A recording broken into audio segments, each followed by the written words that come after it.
"Dad, you don't belong here anymore." That was the sentence that split my life cleanly in two. It didn't come from a stranger or a judge or a doctor with bad news.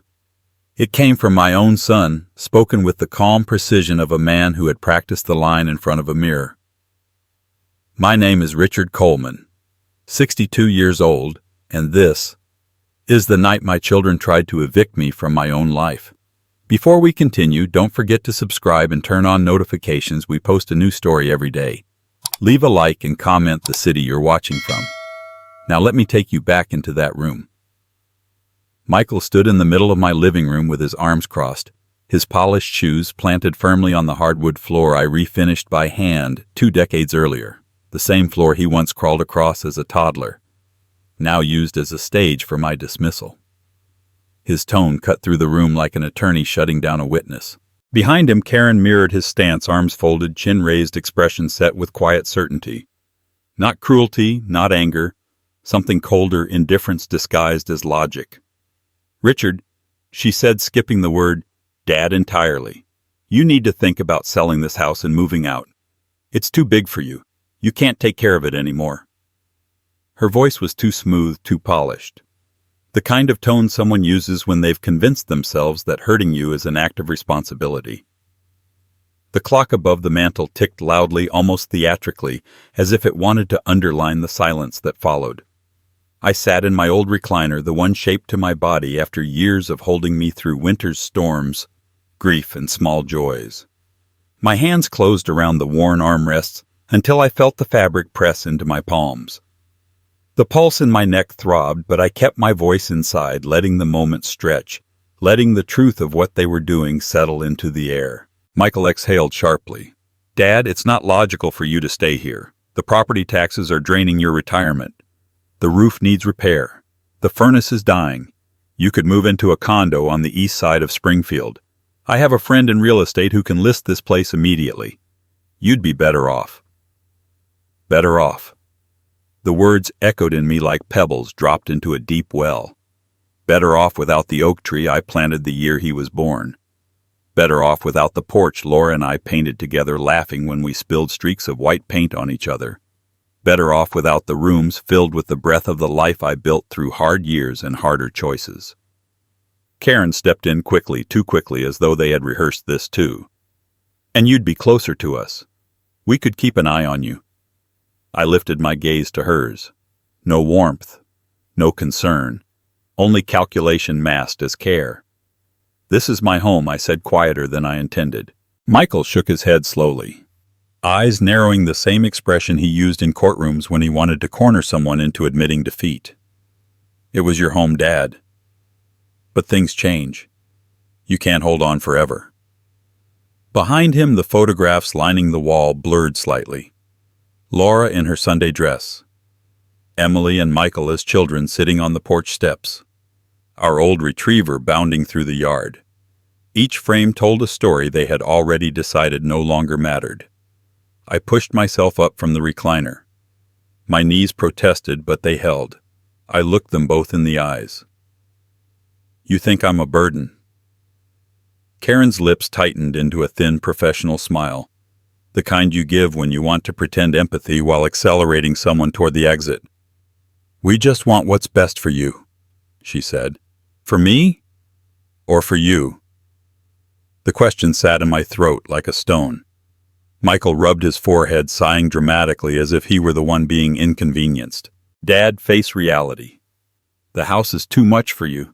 You're too old to keep up with it." There it was. Too old.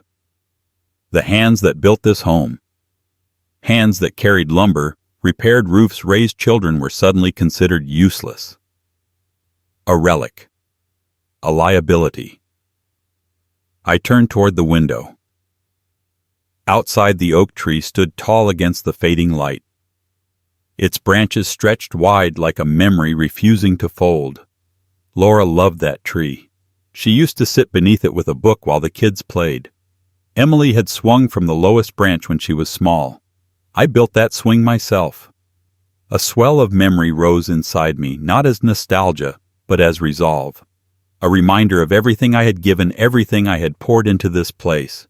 everything I had been willing to endure, and I saw clearly what they didn't expect me to see. This wasn't concern. This wasn't love. This was convenience wearing the mask of responsibility. They wanted my home. They wanted my equity. They wanted the life I built without the man who built it. I stood straighter. You two have already decided, haven't you? I said, my voice steady, colder now. Michael didn't answer.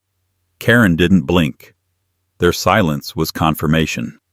A verdict delivered without trial. A sentence passed without compassion. They thought I would fold, sign the papers, empty the house, disappear quietly. They mistook age for weakness. They mistook patience for surrender. They mistook love for permission. I placed my hand on the window frame, feeling the grain of the wood I had sanded myself years ago. This house, I said softly, was never too much for me. But perhaps I have been too much for you. Their expressions shifted: confusion, irritation, a flicker of fear that they were losing control of a conversation they believed they owned. I turned fully to face them, and in that moment, with their cold eyes fixed on me, I realized the truth that would guide every step I took afterward. They weren't pushing me out of my home. They were walking out of my heart, and I would not follow them. Not this time. Not ever again. When I faced them again, something inside me had settled. I no longer felt the sting of their words. Instead, I felt a weight lift, replaced by something sharper. A resolve I had not felt in years. You will regret this, I said, my voice steady now. Both of you. Michael frowned, confused by the certainty in my tone. Karen crossed her arms tighter, her jaw clenched. I walked past them, the floorboards creaking beneath my steps, and stopped at the front door. My hand rested on the knob for a moment. I wanted to say more, to list every sacrifice, every late night, every dollar spent for them. But I knew it would not matter. They had already decided I no longer belonged. I stepped outside. The evening air in Springfield was cool and sharp, carrying the smell of cut grass and wood smoke. I drew it deep into my lungs. Behind me, their voices began again, low and tense, but I let the door close firmly between us. I stood on the porch and looked across the street. The sun was sinking behind the trees, stretching shadows long across the lawn. My chest still burned, but not from shame or sadness. It was something fiercer, a fire that had been smothered for years. They thought they had pushed me aside with a few words. They thought I would fade quietly into a smaller place, away from the home I had built with my own two hands. I gripped the porch railing, the wood rough beneath my palm. For the first time in a long while, I felt steady. They had taken their stand. Now it was time for me to take mine. I stepped down onto the path leading away from the house. My stride was firm, each step carrying me farther from the weight of their judgment and closer to the decision forming in my mind. This was not the end of my story. It was only the beginning. I walked down the front path with the evening air in my lungs and the old oak throwing its shadow across the lawn. The year was 2010. The winter in Springfield had been sharp, and my shop smelled of pine and sweat. I had named it Coleman Custom Carpentry. By then I had steady clients. I kept a notebook with sketches and a list for new machines I wanted. Michael was 20 and already talking like a lawyer. He had been accepted to Ohio State, and he wanted the dorm and the meal plan and the textbooks. Dad, he said one afternoon in January, the bursar needs the first tuition payment by Friday. Emily was 15 and in color guard, and she wanted a bus pass for practices. Laura kept the calendar on the refrigerator with little stars next to the due dates. I ran my hand over the lacquered edge of a maple island I was finishing for a client and did the math again in my head. Tuition, housing fees, books. I could have taken a bank loan. I could have told Michael to work more hours at the campus coffee shop. I could have asked him to wait a semester. Instead, I locked up the shop early and drove to meet a broker in a small office above a title company on Limestone Street. The broker had a clean desk. He asked me why I was selling a going concern. I said I needed liquidity. He asked if I would consider seller financing. I said no. I needed a clean cut. He shook my hand when we agreed on a price. I told myself a father does not count the cost when his children are standing on the edge of their future. I told Laura that night at the kitchen table. She listened without interrupting. She said, "We will make it work, Rich. We will make it work." I nodded and looked at the calluses on my hands. The last week before closing, I was at the shop before dawn and home after dark. I sharpened every chisel. I labeled drawers for the new owner. On the morning of the closing, the title clerk slid a stack of papers to me. My name appeared in neat blocks. Richard A. Coleman. At the end, she handed me a cashier check and a receipt. I drove straight to the bank and deposited most of it, then took the short drive to the Ohio State branch office in Springfield to process the first transfer. A clerk took my form. She asked for identification. I wrote the amount, carefully making the numbers clear. She stamped a receipt and slid it back. When I got back to the house, Laura had already set 2 mugs on the counter. I told her the first term was now paid. She reached for my hand and squeezed it. We did not say much. Michael breezed in later. I told him the bursar had posted the payment and that there was money set aside for books. He checked his phone and nodded. "Good." He said that should cover it. And he asked if I could also transfer something for a laptop because his old one lagged. That night I told myself he was busy and young, and that gratitude comes later after the thrill of freedom fades and the weight of love settles where it belongs. The next weeks were a blur. I trained the new owner on a few jobs I had promised to finish. I sorted my tools, kept a few for the garage, sold the rest. When I locked the door for the last time, it was early March and the wind cut through my jacket. I slid the key into an envelope for the buyer and drove away. In the quiet of the truck, I said it again. This is for my children. Emily watched me more closely than Michael did. She came into the garage one afternoon with a roll of duct tape and asked if I could fix the handle on her practice case. She said she was proud of me. She asked if I missed the shop. I told her the truth. Every minute. Then she hugged me and ran back to the yard. The second tuition bill came due in late summer. I moved money again. Michael texted me lists of required books and a request for a meal plan upgrade. I transferred more and told myself that next year he would find a part-time job to help. When I asked him about it, he said classes were heavy and the law track required focus. He added a line about internships and how unpaid work now would pay later. I sent another transfer instead. On a humid evening in August, I sat at the kitchen table with the last check for the semester in front of me. The house was quiet. Laura put a plate of cut peaches beside me. She said, "Finish it and come sit outside with me." I filled the dateline, the pay to the memo. When I lifted the pen for the last signature, my hand hesitated. A father hopes that a signature can be a bridge between what he is and what his child can become. I wrote my name and felt the old ache in my wrist and closed the checkbook. 3 days later, Michael stopped by to pick up a stack of packages he had sent to the house. He said the money had hit his account. He said he needed to head back because the guys were waiting. He took a bottle of water from the fridge and walked toward the door. I caught his sleeve lightly and asked if he had everything he needed. He nodded without looking up. He said he was good. He said he would text me later with his schedule. The silence that followed was not the comfortable kind. I stood there and I felt it for the first time. A small, cool space where warmth used to live. It was not anger.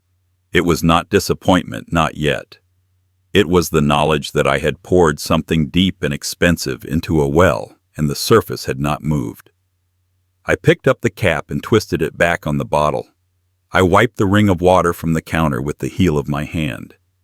The simple motions calmed me the way sanding calms a rough edge. That night, Laura and I sat on the porch and watched the street wash in the amber light of the lamps. She rested her head on my shoulder. She said, "You did right."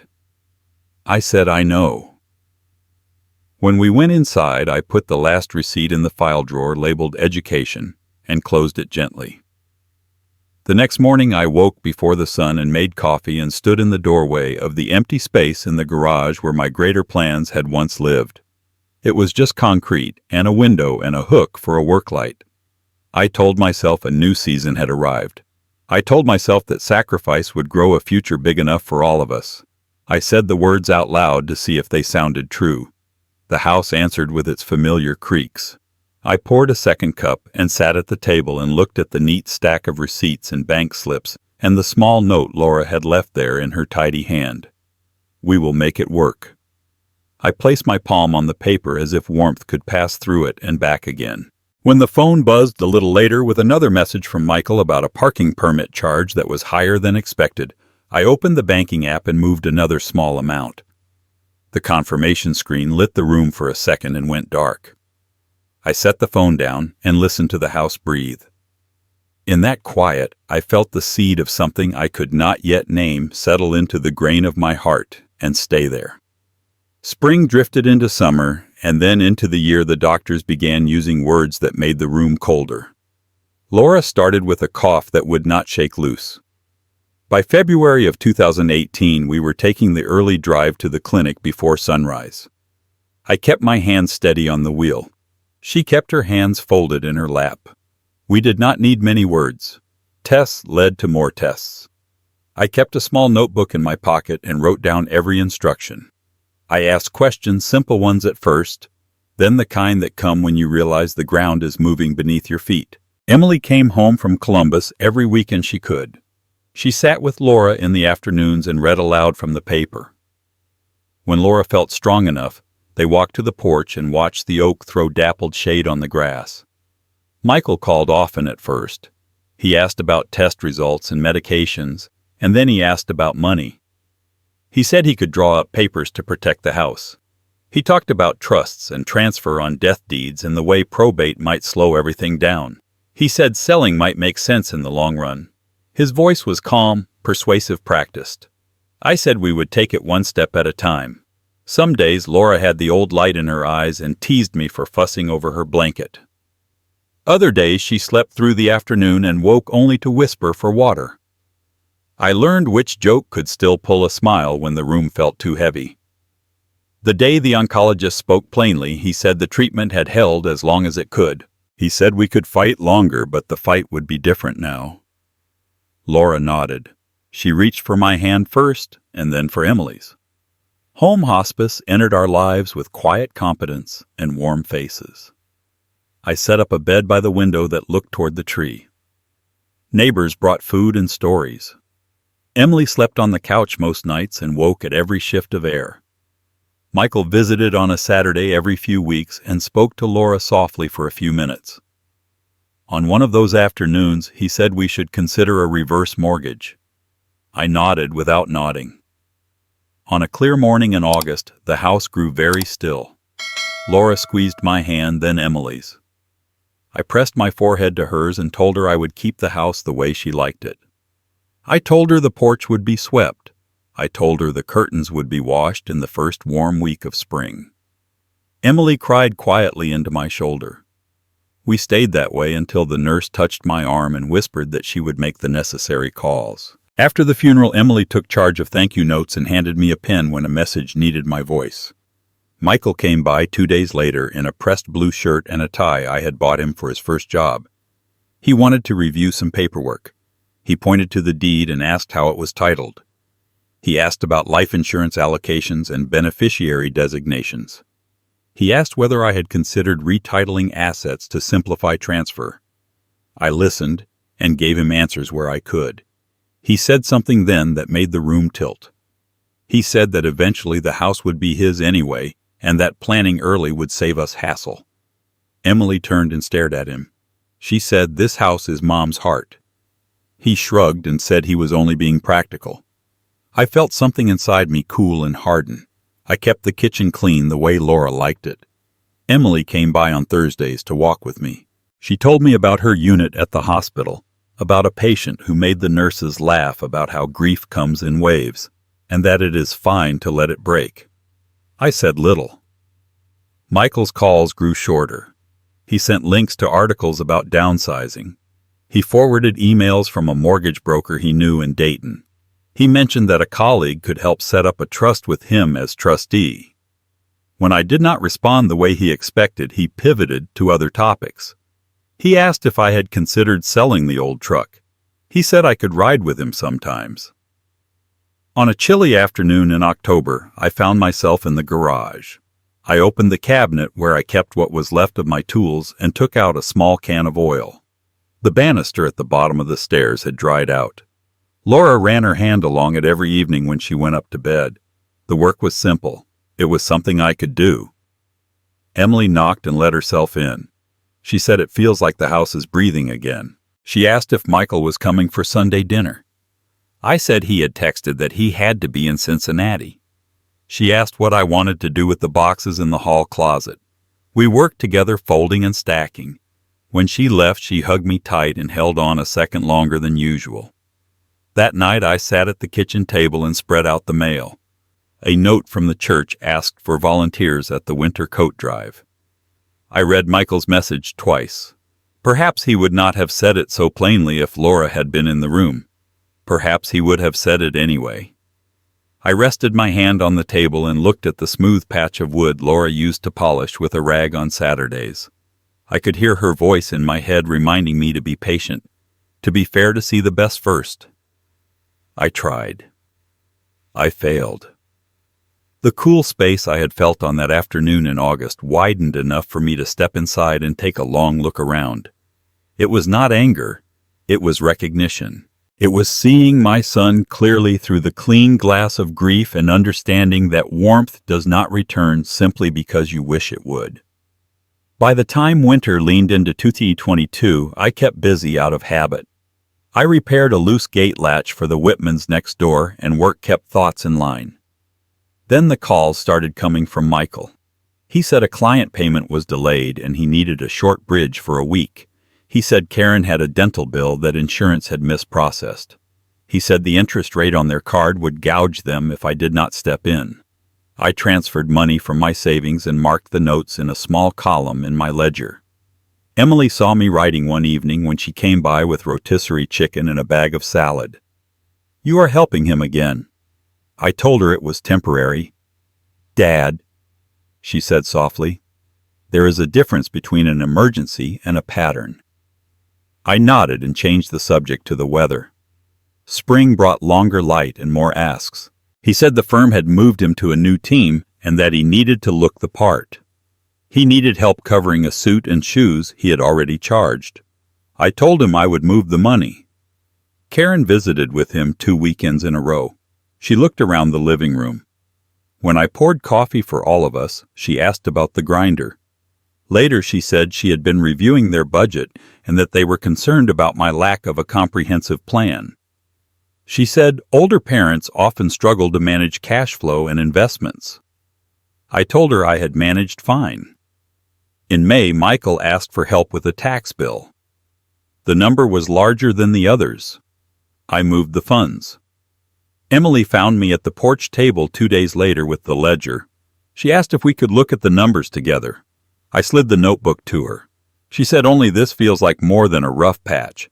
I told her he had always been intense, always sure he could outwork a wall if he ran at it long enough. She said intensity is not the same as respect. I put my hand over hers on the table. The next ask came in June. Michael said they had an unexpected repair on the air and heat unit at their townhouse, and it was the hottest week yet. He sent me a link to the invoice. I paid it directly to the company. When I logged in, I saw a list of recent card charges I did not recognize. A boutique spa in Oakwood, a high-end kitchen store in downtown Dayton, a dinner at a steakhouse with a total that looked like a mortgage payment from 1987. My name was on the account. The card number matched the old supplemental I had added for emergency use when Michael was a senior at Ohio State, the one I had forgotten to cancel when he promised he would cut it up after graduation. For a minute I just stared at the screen. I clicked through to see the authorization, and there it was. Michael Coleman as the user on the supplemental line. I pressed my palms on the edge of the table until the wood bit my skin. In that silence, I heard Laura say gently that feelings need facts, and facts need action. I printed the list and walked outside. I walked to the end of the block and back, and then I dialed. Michael answered breathless as if he had jogged upstairs. I told him I was looking at the statement. I read 3 charges. There was a beat of silence, and then his voice came polished and quick. He said those were client-related, and he had planned to reconcile them with the firm. He said the spa was actually a gift card for a client referral, and the steak dinner was a meeting. He spoke too fast. I asked why he had used the supplemental card. He said his personal card had hit a temporary hold, that it was easier to fix it later, that he meant to tell me. I asked when later was. He said soon. Karen called me an hour after that. She said I was misunderstanding how business works. She said a responsible parent would want their son to look successful because appearances matter in law. She suggested that Michael take over paying my bills for a while to ensure nothing fell through the cracks. I listened, said I would consider it, and hung up. Emily dropped by that evening with grocery store flowers and macaroni salad. I handed her the printed statement. She said we need to shut that card down. I said not yet. She asked me why. I told her sometimes you learn more by watching one more step. She said I am with you in whatever you choose, and Dad, I will not let them steamroll you. 2 days later, another charge hit. A home goods store in Centerville for a set of bar stools. I did not call. I drove to Dayton with the printout and parked a block from their townhouse. I walked up the steps and knocked. Karen opened the door. Behind her, I saw the new stools at the kitchen island. Michael came out of the hallway in shirt sleeves, tie draped around his neck. I lifted the paper and held it between us. He looked at it and then at me. You used my card, I said evenly without raising my voice. You did not ask. He opened his hands as if to show he was unarmed. He said it was temporary. He said he was going to move the funds tonight. He said I was making a bigger deal than necessary. Karen stood with her arms crossed and said, if I kept reacting like this, people would think I was slipping. She said the adult solution was to let Michael manage my accounts. I folded the paper back into my pocket. I took a breath and let it out slowly. I told them I would review everything and be in touch. I turned and walked down the steps. Neither of them followed. On the drive back to Springfield, I did not turn on the radio. I let the miles roll under the tires and thought about lines and where to draw them. By the time I pulled into my driveway, the quiet no longer felt like absence. It felt like a room where a decision could finally take a seat. I went inside, set the printed list on the table, and reached for my ledger. The pen felt heavier than before. I wrote a single sentence across the top of a fresh page.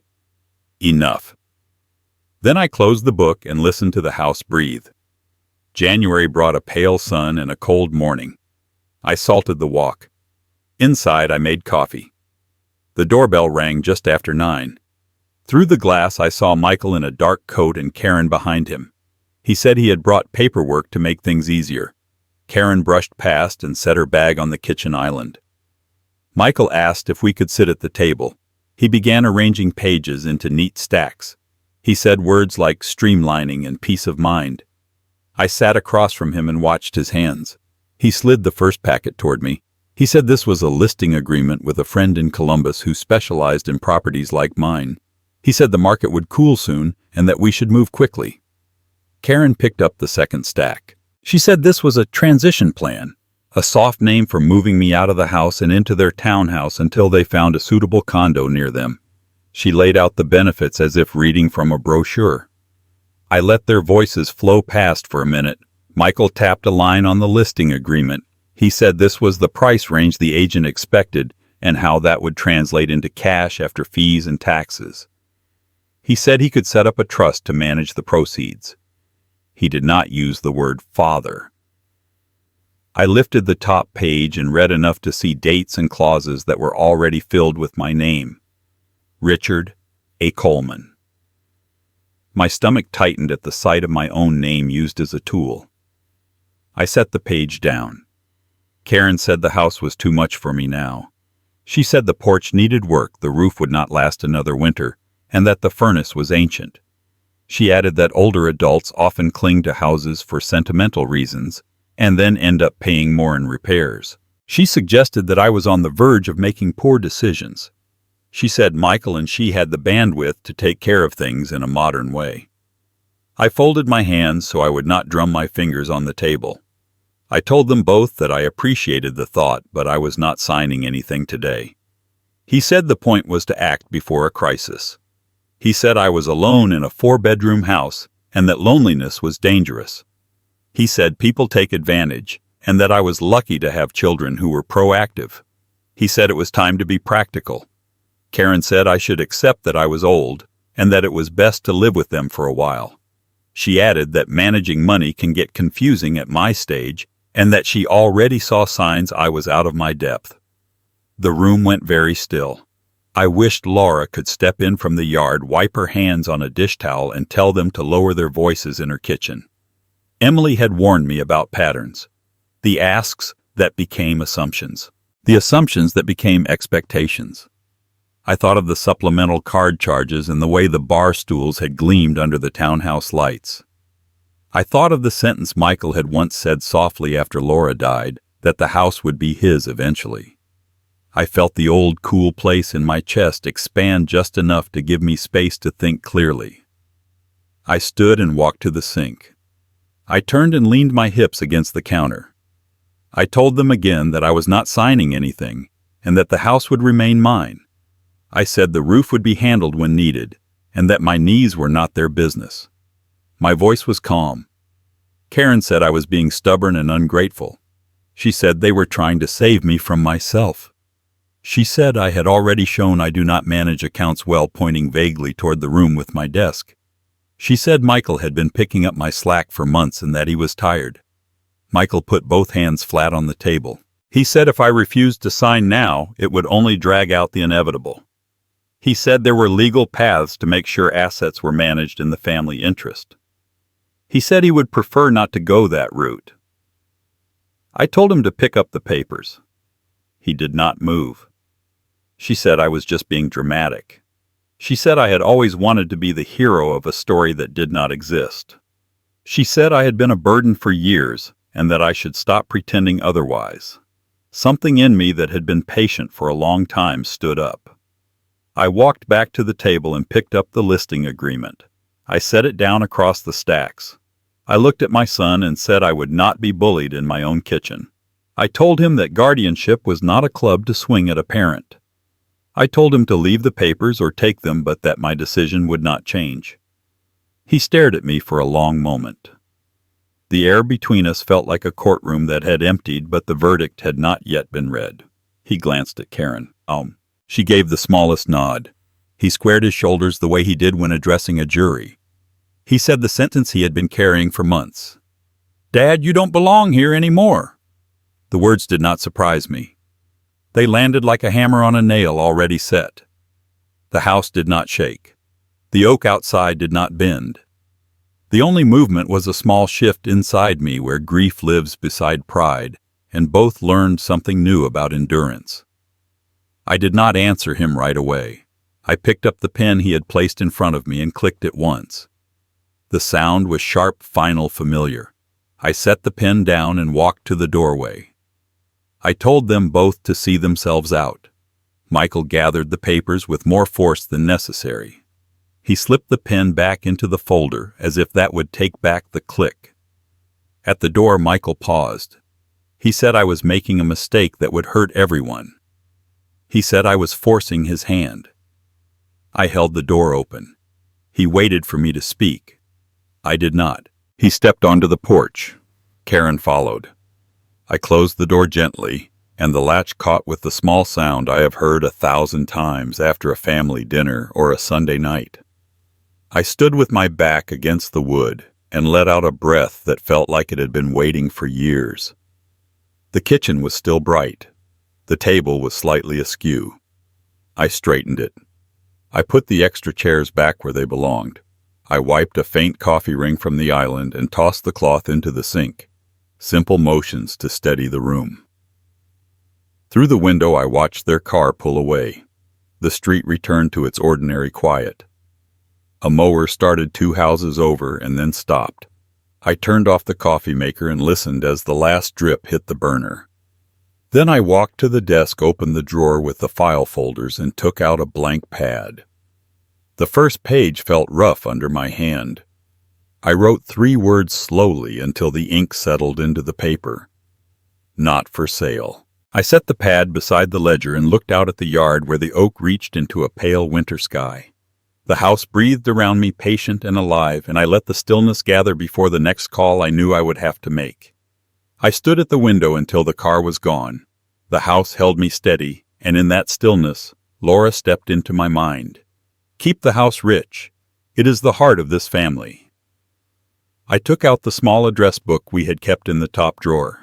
Nathan Carter was right where he had always been, under C for Carter, though I had penciled an N in the margin years ago so I could find him faster. I dialed and listened to the old ring. He answered on the 3rd beat and said my name. I told him the short version. My son had brought papers to sell the house. He had pushed hard. I had said no. Then he said we would handle it. He said we start with the basics. He said I needed to pull copies of the deed, the title insurance policy from when Laura and I refinanced the roof years back, the homeowner policy, and any powers of attorney I might have signed after the funeral when I was tired and saying yes to keep the world from shaking. He told me to gather bank statements, credit cards. I found a yellow legal pad and wrote a list. Deed, title, insurance, bank statements, credit cards, beneficiaries. I pulled the metal file box from the hall closet and set it on the table. The lock slid open.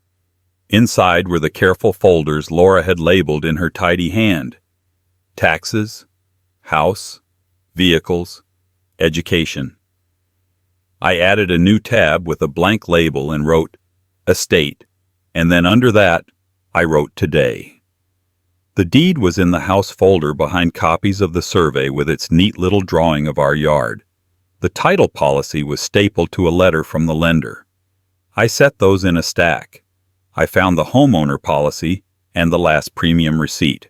In the banking folder, I found the original paperwork for the supplemental card I had once added for Michael. I set it aside with a paperclip.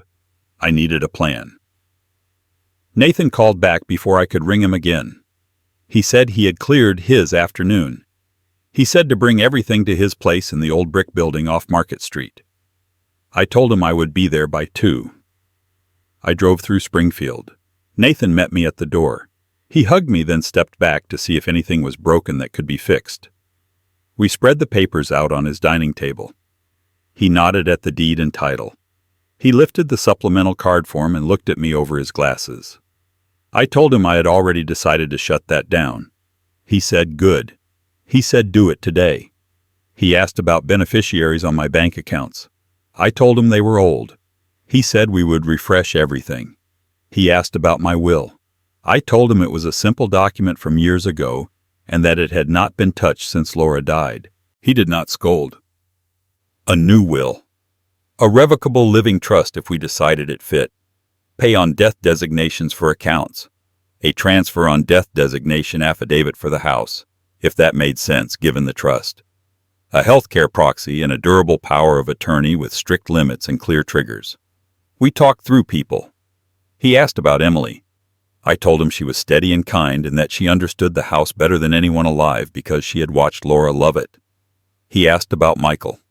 I said Michael was brilliant and relentless, and that he had learned to use those traits on the wrong battles. He said trustees need steadiness and beneficiaries need boundaries. He asked if I wanted to leave the house directly to a person or shelter it in a trust that would pass benefit without allowing a sale out from under the purpose Laura had named. I saw the porch in my mind. Laura's book on the arm of the chair. Emily laughing with Sophie as bubbles rose and popped in the yard. I said the house should stay in the family but not be treated like a piggy bank. He nodded and said then we would draft language that any sale required unanimous consent of 2 trustees and that proceeds stayed in trust for a purpose that fit our intent. He said also we would add a clause that barred any trustee who had a documented history of misusing the settlers' funds from serving without court review. He knew I had to say the next part myself. I said Emily would serve. I said Michael would not. He wrote the names neatly. We paused and he said next was banking. He told me to go to the bank in the morning and remove every authorization not strictly necessary. He told me to ask for a printout of all users and access points. He said to replace the supplemental card with nothing. He said while I was there to ask for beneficiary forms and to name who I intended with full legal names and social security numbers, no room for confusion. He said to get a safe deposit box for original documents. He said to keep receipts and write dates in the corner in ink.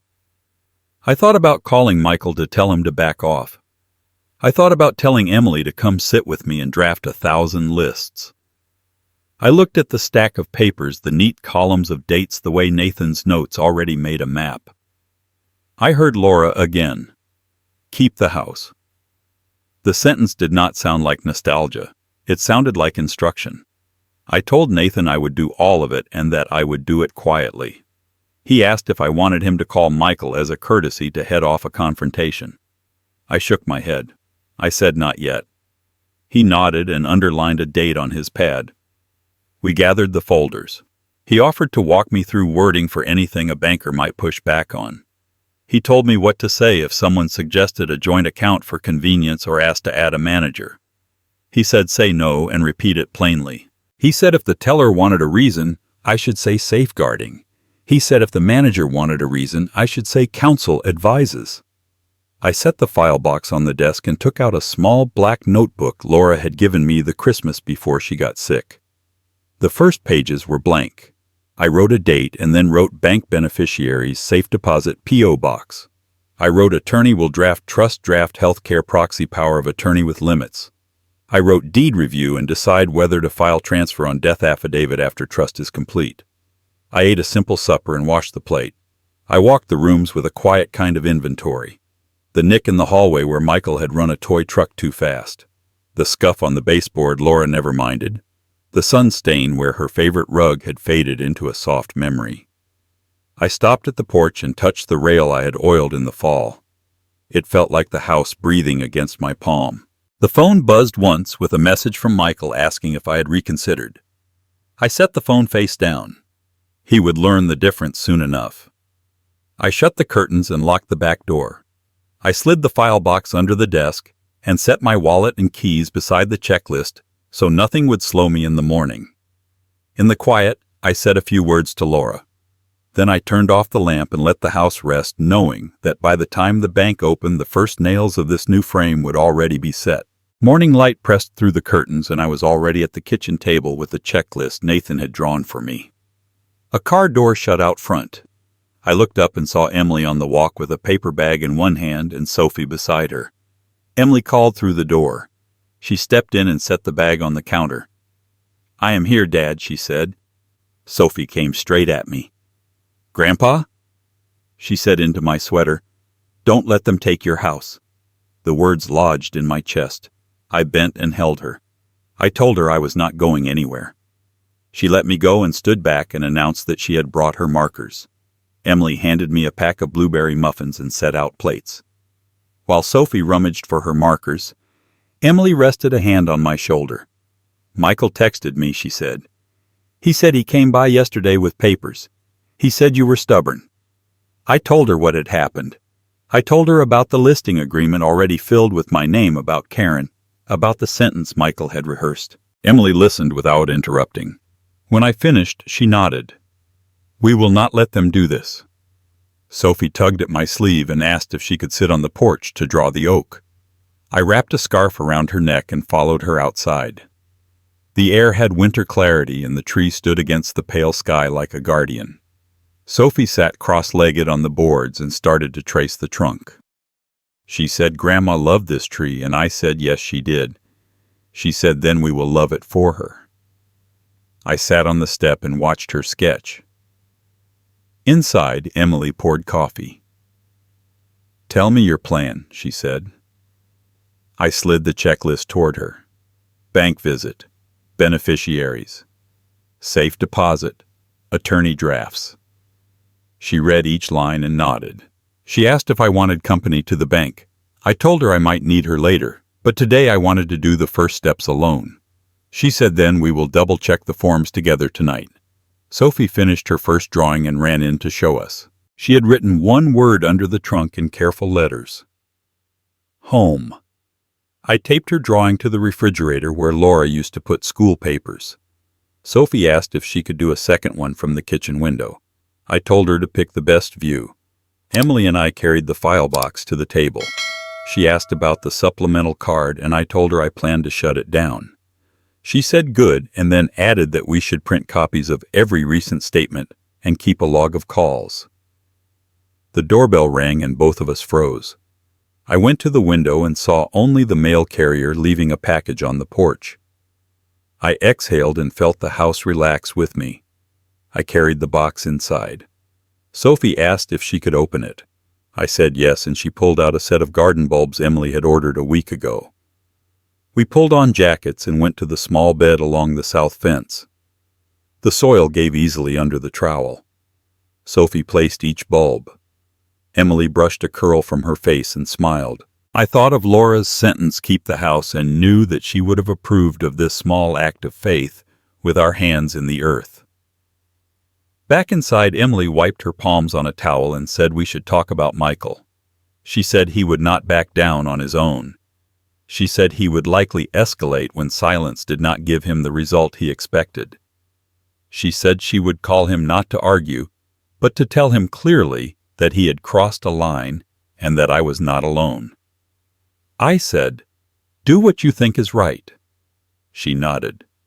Sophie wandered in and asked if we could bake something that made the house smell like Grandma.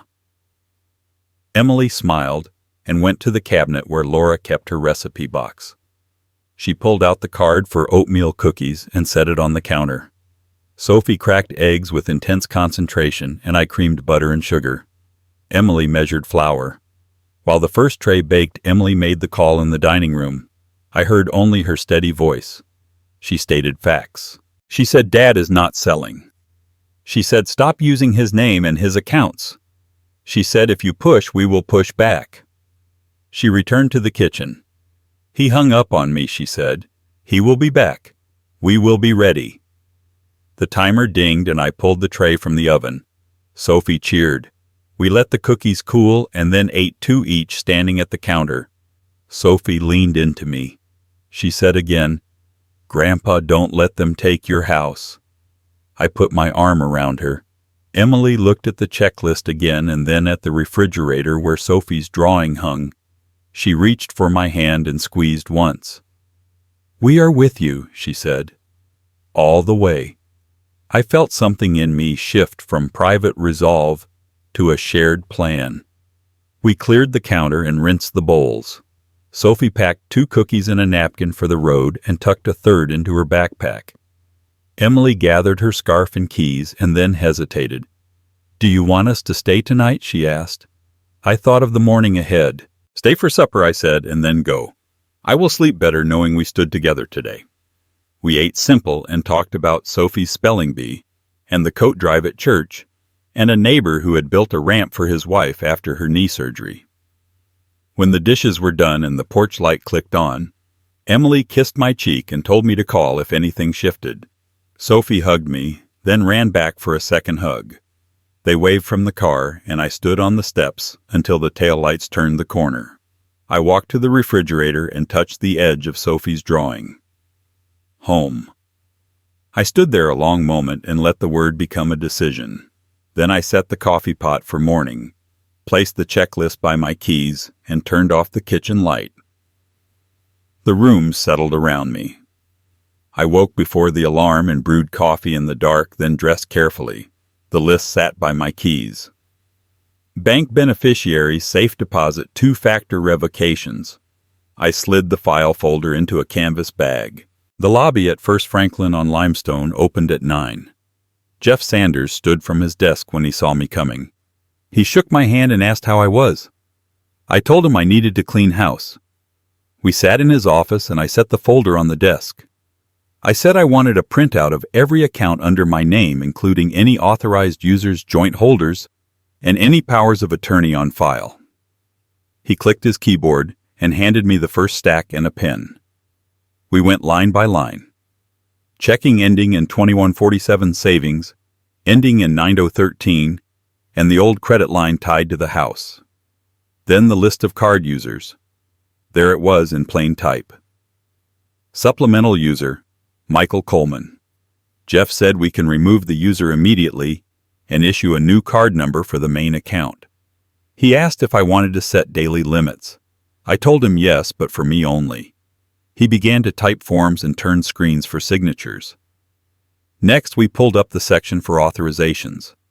There was a single sheet scanned after Laura passed. Jeff said it was limited but sloppy. I said make it gone. He printed a revocation form and I signed it and watched him scan and click. We added a note to require government identification and a code word for any future in-person requests. I chose a word Laura used to say when she wanted me to stop worrying. Enough. Two-factor authentication was next. Jeff took me through each login and set it to text my phone. He told me to harden my email and phone carrier too. I wrote carrier on my own list. We opened beneficiary forms for my checking and savings. He handed me the forms and a blue pen. I wrote Emily Coleman's full name and address, and then Sophie Coleman as contingent. Jeff checked the forms and said he would walk them to the back himself so they were keyed before lunch. The safe deposit box clerk brought a small brass key and a ledger. We signed, and she showed me to the vault. I chose a mid-sized drawer. In it, I placed photocopies of the deed and title policy, the insurance, and the list Nathan had made. I kept the originals with me for now, and a second set would go to Nathan. Back at Jeff's desk, he printed one more report. We scanned it together. Then an entry caught my eye. A small installment loan opened online in late fall, just $3,000. The electronic signature line listed my full name and an email address that was mine, but the recovery phone number was not. I pointed. Jeff frowned. He said it could be a clerical input by the lender or an application done by someone with enough of my information. He printed the page and suggested we bring it to the lender branch across town and request the application packet. I tucked the printout into my folder. I thanked him, and he walked me to the door. He said if anyone asks for information about you, they get nothing. He tapped the code word on his pad. I said it back to him. Enough. He said call me if anything smells off. I will flag your profile for extra verification. The handshake was firm. I drove straight to Nathan's building. He waved me in. The dining table was cleared. I laid out the bank paperwork and the beneficiary forms and told him about the supplemental card removal and the revocation. He had drafted outlines for a will and a revocable living trust. We talked through intent first. The house stays in trust for family use, no sale without the consent of the trustees. Emily to serve as primary trustee. Michael to be a beneficiary, but not a trustee. Sophie to receive educational support from the trust. We turned to the will, moving anything left outside into the trust on my death. We set healthcare directives and a durable power of attorney. Nathan read each clause slowly. I stopped him twice to ask for plainer words. I showed him the small loan printout. His mouth flattened. He said if Michael used my name with implied permission from the old days, the bank might treat it as a domestic misunderstanding rather than fraud. He said we could pull the application file and demand the IP and device info. He said we could also treat it as a warning. We chose quiet with a record. He drafted a letter for me to send to the lender requesting all application materials and adding a note that no one is authorized to apply on my behalf for any future product. By late afternoon, the drafts sat before me, lines ready for signatures once I took a night to breathe and read them again. Nathan pulled a notary stamp from a drawer and set it aside. He asked me how I felt. Steady, I said. We both laughed once, short and real. Back home, the sun had shifted to the west windows. I spread the drafts on the dining table and read them one more time. Emily trustee. Sophie beneficiary. The house not for sale. I signed where Nathan had marked for preliminary approval and set the stack in a large envelope. I placed it by the door with the safe deposit key on top. I called the lender branch and asked for the packet on the small loan. The clerk said the file would be ready the next day. I noted the time and her name on the edge of my legal pad. Then I sat at the kitchen table with a pencil and a fresh sheet of paper and wrote a column of all the small skills that had kept this house upright. Patch a roof. Replace a seal. Plane a sticking door. I wrote them and felt my breath slow. The phone buzzed once. A text from Michael asking if I had reconsidered. Another followed from Karen suggesting a family meeting. I set the phone face down on the table and listened as the furnace kicked on and the vents breathed warm air into the rooms. I put the signed drafts back in the envelope, slid the safe deposit key into my wallet, and turned off the kitchen light. For the first time in years, my finances were under no one's hand but mine. I stood at the window and watched the street in the blue hour, and let that truth fill me until it felt like a foundation that would hold. The street lights flicked off one by one. I had a second cup of coffee and reviewed the envelope by the door. My phone buzzed on the counter. A fraud alert showed a declined charge at a boutique spa in Oakwood at 7:42.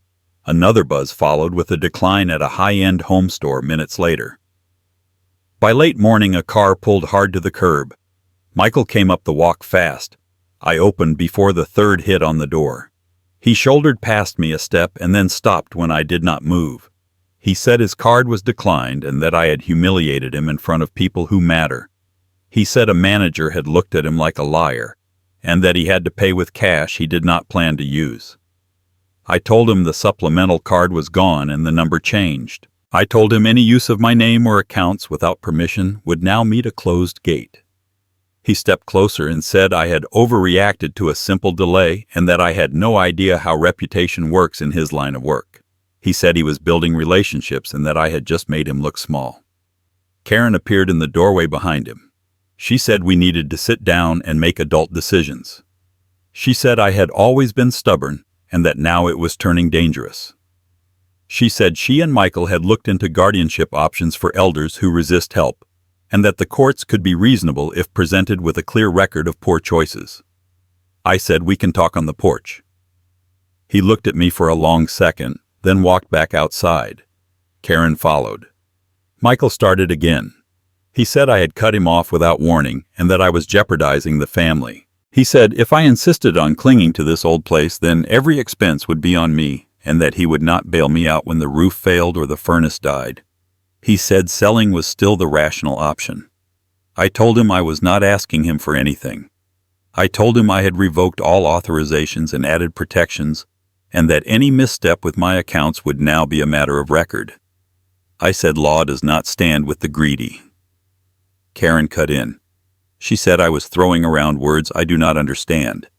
She said if I continued this behavior, they would file for guardianship and power of attorney and have me evaluated. I told her to put any threats in writing and address them to my counsel. Michael said he knew about a small loan under my name because he had seen a soft pull on a monitoring service. He said he was concerned I was losing track. That was his attempt to get ahead of it. I told him I had already requested the application packet and that any misuse would be handled through channels. I said again that he was not to use my name for any application and that the era of assumptions was over. He stepped closer. He said, "Dad, I am trying to help you. People take advantage of men your age. Scammers call. You give out numbers. You fall for phishing." I said I know the difference between a scam and a son with a sense of entitlement. Karen said this could all be simple. Sign the listing. Move in with us for a while. Let Michael handle the accounts. She said we could throw in the remodel you have put off for years at our place, and you could have the downstairs room. I told her I will die in this house before I live under your rules. Michael flinched. He said I was being dramatic and ungrateful. He said everything he had ever done was for this family. He said he had carried me more than I know. He demanded to know what changes I had made. He wanted details. He said he had a right to information because he was my son. I told him being a son gives you a chance to earn trust.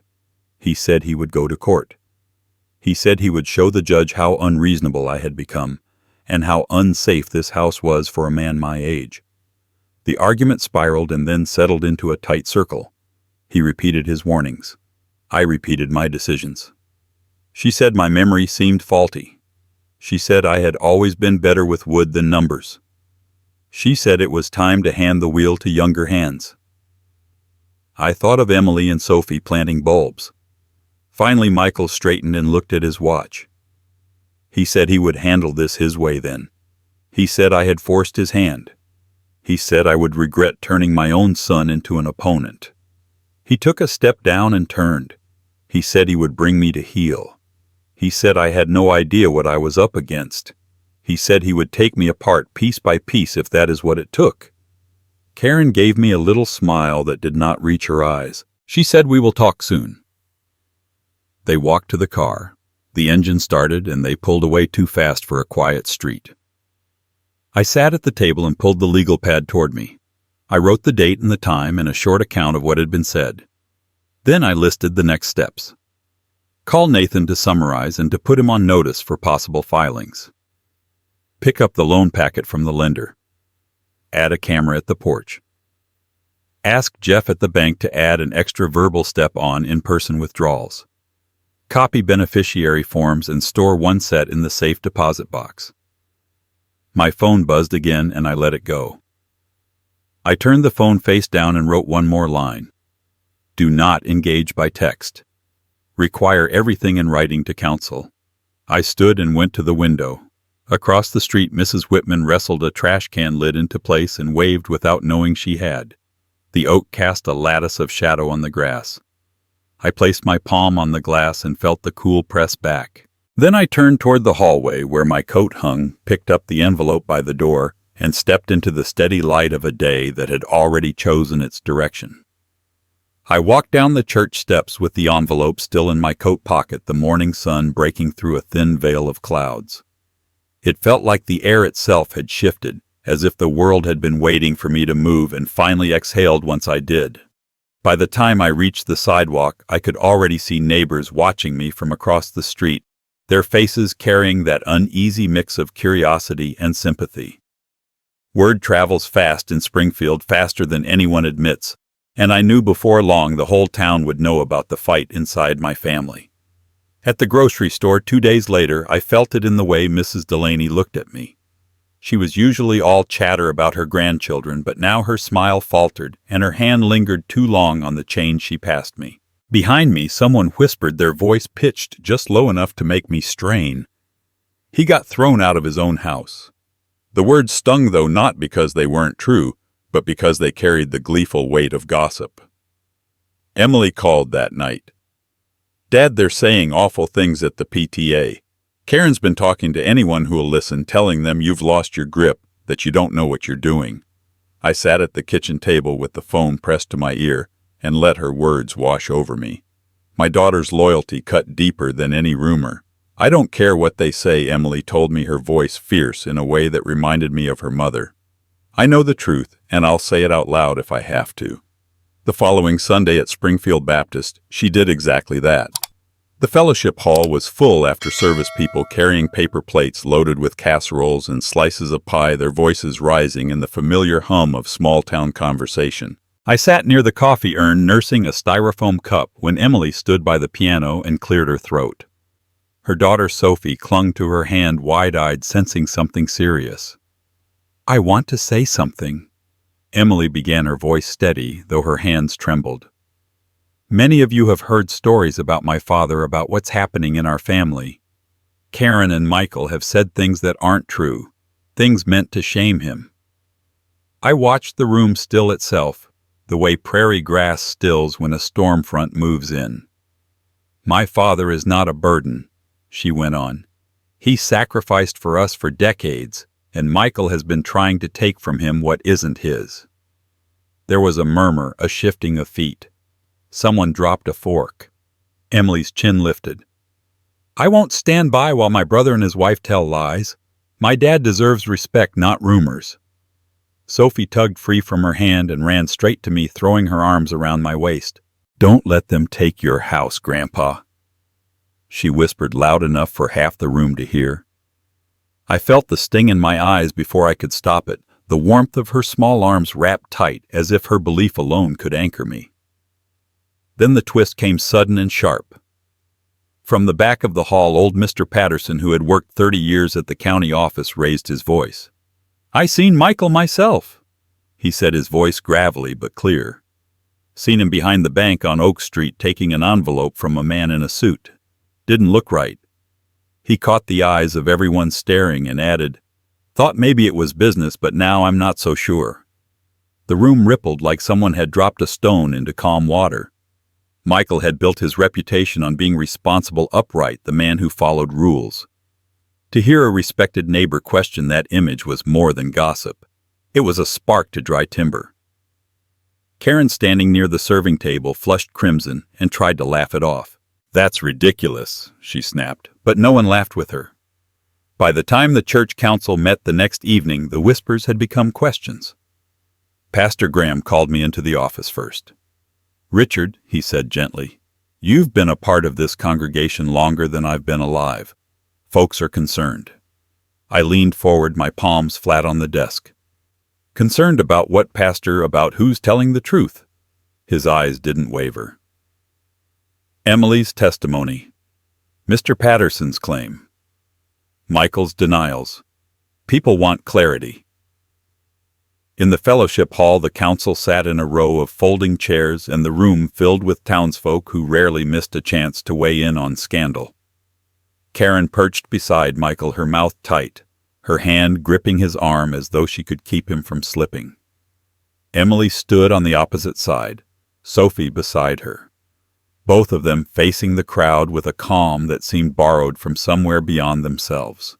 Michael tried to start with a speech about family privacy, about respect for boundaries, but the words slid off the room like oil on water. Questions came hard and fast. "Why were the credit cards in your father's name? Why did he pay your mortgage? What about the envelope behind the bank?" His voice cracked under the weight of it all. That was nothing. He stammered, "Just a personal matter." But the faces staring back at him were no longer sympathetic. They were skeptical, even cold. I waited until the noise subsided. Then I spoke. "The law does not stand with the greedy," I said slowly, making sure my words reached every corner of the hall. "It stands with truth, with sacrifice, with those who do right even when it costs them." "My son has forgotten that." Karen bristled, her eyes flashing, but Michael could not meet my gaze. For the first time in years, the ground beneath me felt steady. Emily at my side, Sophie's small hand clutching mine, and the community watching as truth cracked open the mask my son had worn. The questions kept coming sharper, more pointed, until Michael lowered his head. His reputation, once untouchable, had begun to unravel in front of everyone who mattered. And as the murmurs grew, I felt something I hadn't felt in years. I wasn't alone anymore. Winter thinned into January. I met Nathan to sign the final pages of the trust, and Will filed the copies. The loan packet from the lender arrived. Nathan told me we would keep it documented and quiet unless we needed it loud.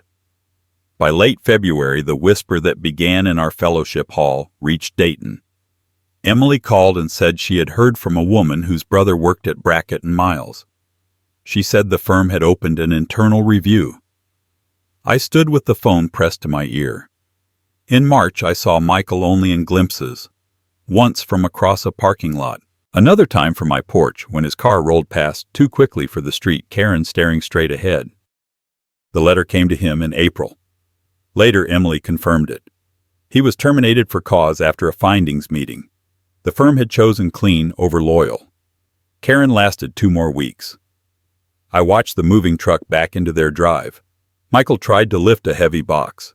The driver shut the truck door with a metal bang, and Karen climbed into the passenger seat without looking back. The car that he loved sat in the driveway for days. A tow truck came one morning and took it without hurry. I put the cup on the rail and watched the chain tighten and the car roll into place. He came to my door once after that in May. I saw him through the glass. He said he needed a small bridge just to keep his place until he found footing. He said he was interviewing at a firm in Cincinnati. I told him calmly that any requests would go through counsel. He said I was choosing Emily over him. I said I was choosing boundaries over noise.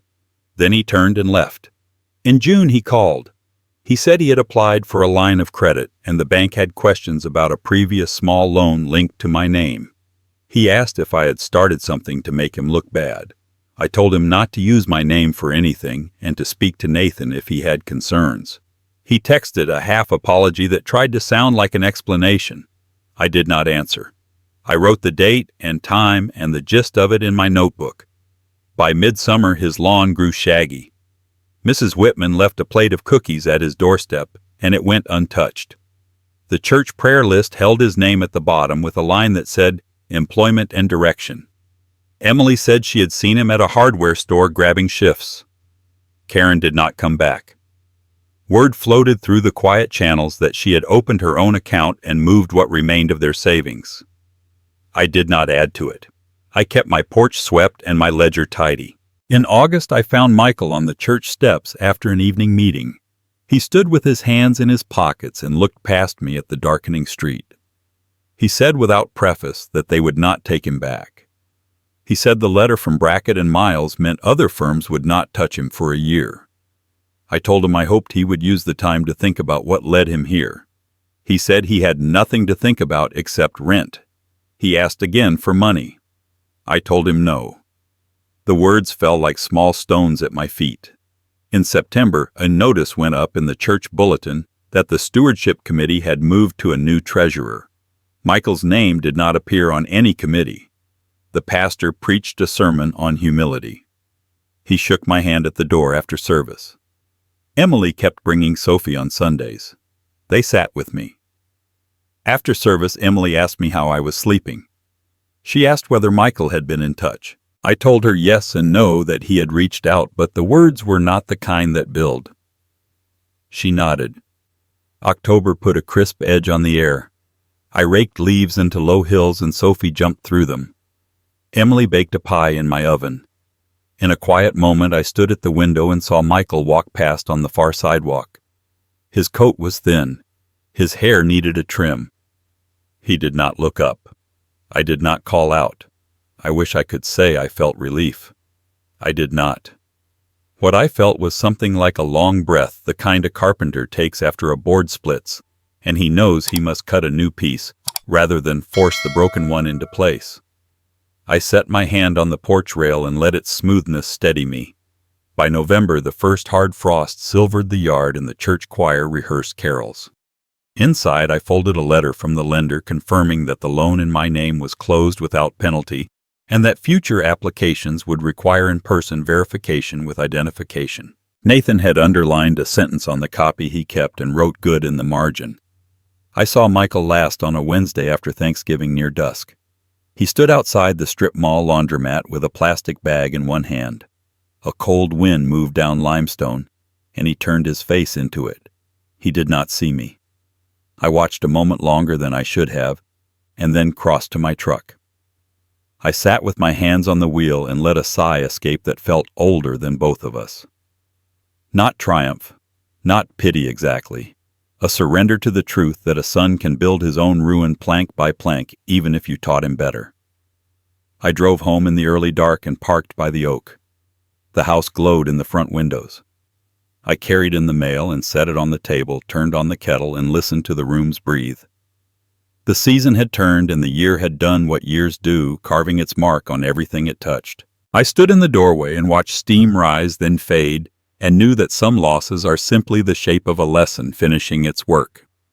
Spring arrived in a new address in a town that felt like a held breath finally let go. Asheville in the morning carried a clean light that slid over the Blue Ridge and into my small apartment above the shops on Haywood Road. I learned the sounds of this place the way you learn the sounds of a loved one sleeping. Footsteps on the stairs at 7, a bus sighing at the corner, laughter from the sidewalk when the bakery doors opened and heat and sugar met the air. Then I walked downstairs and joined it. Shirley Bennett ran the bakery like a conductor leads a band. The first time I stopped in, she slid a cinnamon roll onto a plate and said, "You look like a man who knows the value of early." I told her old habits keep their promises. She laughed and put a second roll in a bag for later and said, "Bring your granddaughter when she visits, and I will hide an extra for her." After that, I came most mornings. Sometimes I took my coffee to the corner table by the window and watched the street lift itself into the day. Ben at the bookstore set aside a woodworking memoir he thought I would like. Lila at the plant shop said a north window would keep a fern honest. A retired teacher named Howard played chess on the bench by the bus stop, and lost with grace and won without a speech. I did not have to justify my choices or defend my quiet. I simply showed up. That was enough to be known.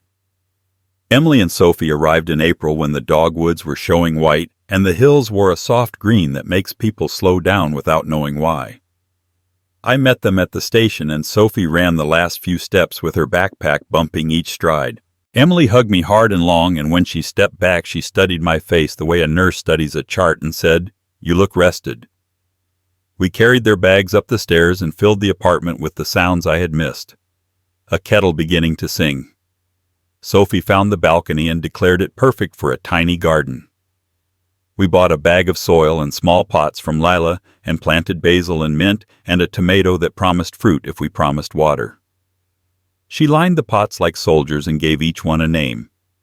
Emily told me about her unit and a new nurse from Cincinnati who already knew how to make a difficult family breathe easier. I told her about the chess games and the book Ben had saved for me, and the way Shirley had a sixth sense for when a man needed conversation more than glaze. One evening we sat on the balcony with simple plates balanced on our knees and watched the roof lines lift into dusk. Emily asked about Springfield, the old neighbors, the church, the oak. I told her the house stood as it should, and that the trust papers held like good joinery.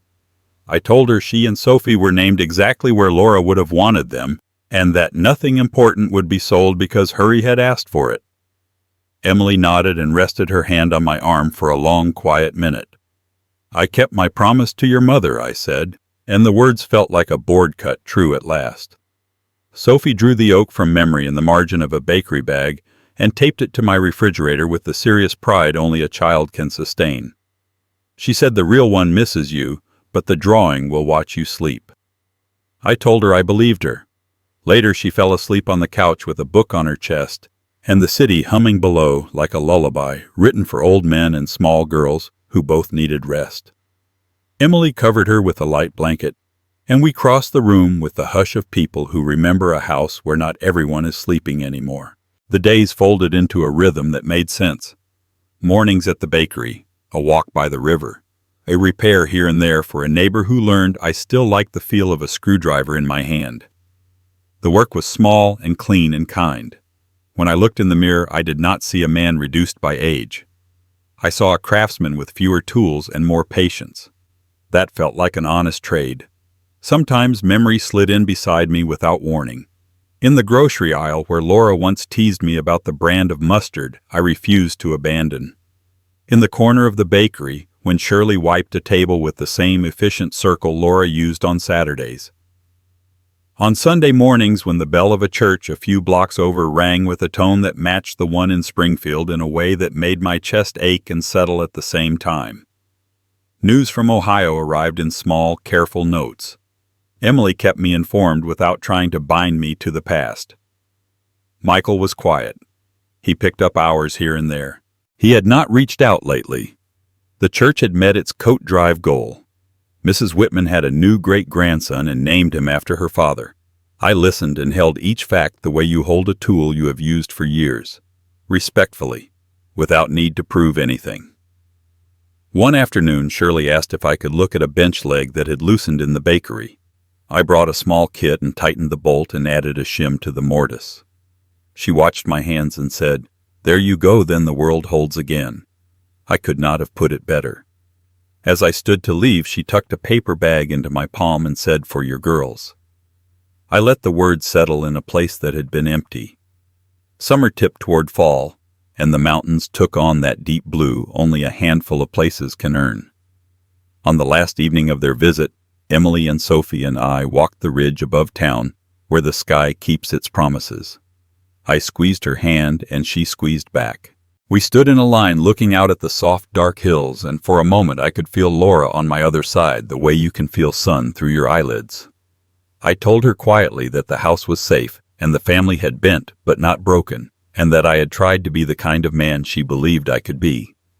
I do not measure justice by what fell apart for other people. Not anymore. Justice arrived here as the return of ordinary decency, the dignity of a signature made in clarity, the warmth of a community that asks nothing loud and gives what it can. The knowledge that when a line finally holds it is not because someone else bent to it, but because you braced it with your own back and decided you would not move. I kept the house. I kept my name. I learned that love is not the currency of guilt, but the quiet continuity of showing up. Thank you for staying with me till the end, for hearing my story. If one day your own children turn away from you, would you choose to stay silent and endure, or would you stand and protect yourself? Share your thoughts in the comments. If this story spoke to you, like, share, and subscribe so others can find it.